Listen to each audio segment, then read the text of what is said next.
Hi everyone. It's a beautiful day out today. I hope you're enjoying it and I hope you're having a good one. I am really enjoying this day and looking forward to talking about Aptera. So that's what we're going to get into. So let's go ahead and get into it right now.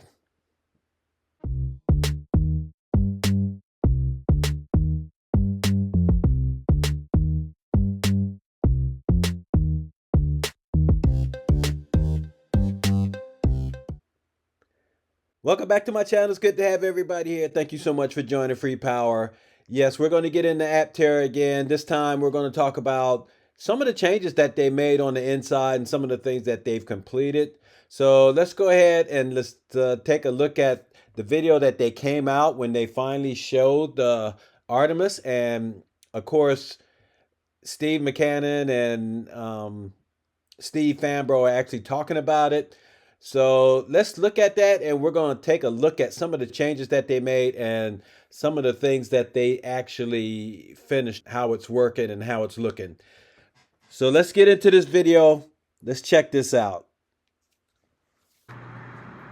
Let's just peek inside, Steve. Why don't we check it out? Do you want? I'll pop in the passenger side, or you pop in the passenger side. Sure. I'll pretend I'm driving it. So this is our own DCU, so display infotainment unit, and we've got a lot of car companies or electric vehicle companies. The controls are done through their central computer, but we've got some backup. So we have what they usually call the Prindle, but we don't have that. We call it the PRND. We have one here on the screen, and then we have a set of buttons actually behind it, beneath, that you may have seen in some of the other vehicles. So you've got a physical backup for the screen to drive the vehicle if there ever something to happen with it. Right.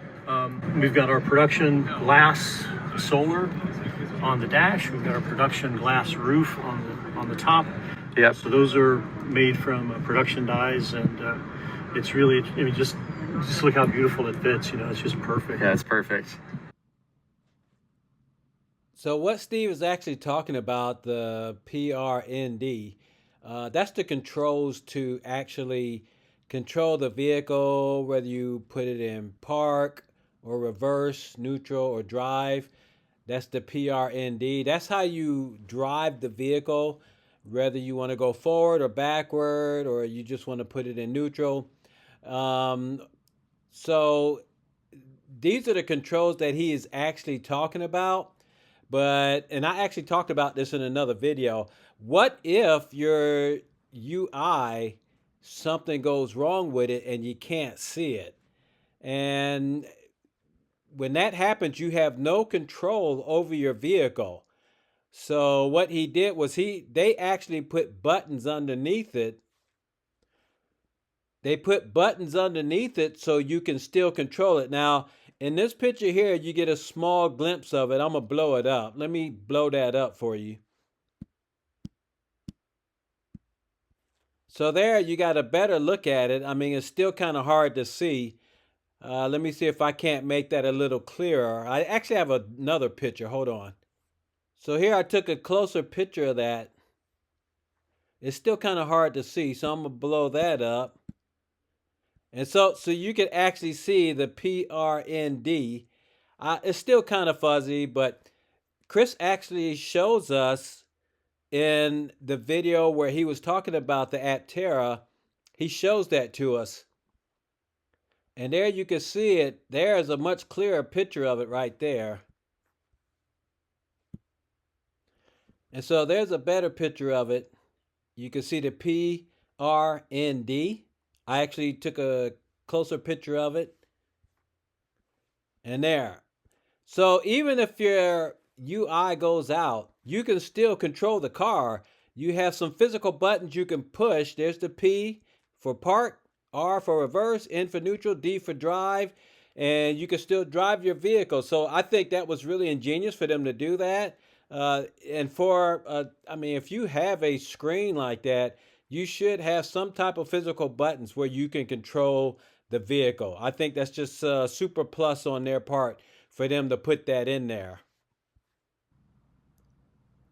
And then he talked about the solar panels, the one for the dash, the one for the hood, and then they put solar panels also on the roof as well as on the tail of the Aptera. So that's collecting a lot of sun power, adding trickle charge to the battery, and we know that that really looks good. But they're not only making solar panels for their vehicle, they're also making solar panels for other companies, and hopefully they'll talk about that pretty soon, so we'll know exactly what other companies they're actually helping out. But this has really been good seeing how they're putting Aptera together. They really need to go ahead and come out with this vehicle, and we know that very soon the time will tell whether they're going to make it or fake it. So hopefully they'll be able to swim and get this vehicle out so a lot of people can go ahead and start getting their Aptera. And we'll find out more as they go ahead and put Aptera on the road as they travel to different cities, and we can actually see the Aptera in person. But anyway, the bottom line is, what do you think? How do you feel about everything that's going on with Aptera? Hopefully, like I said, they'll be able to come out with it, and hopefully people will continue to invest in it, and the Aptera will be out very soon. But we're going to end it here, so you guys take care. Y'all enjoy the rest of your day. We'll talk to you later. And I got to give a shout out to my patrons. Thank you guys very much. You guys are very loyal and you help me out in so many different ways. But also, if you're new here, hit the like, ring the bell, subscribe. You catch all my videos when they come out. So we're going to end it here. Y'all take care. Enjoy the rest of your day. All right. Bye-bye.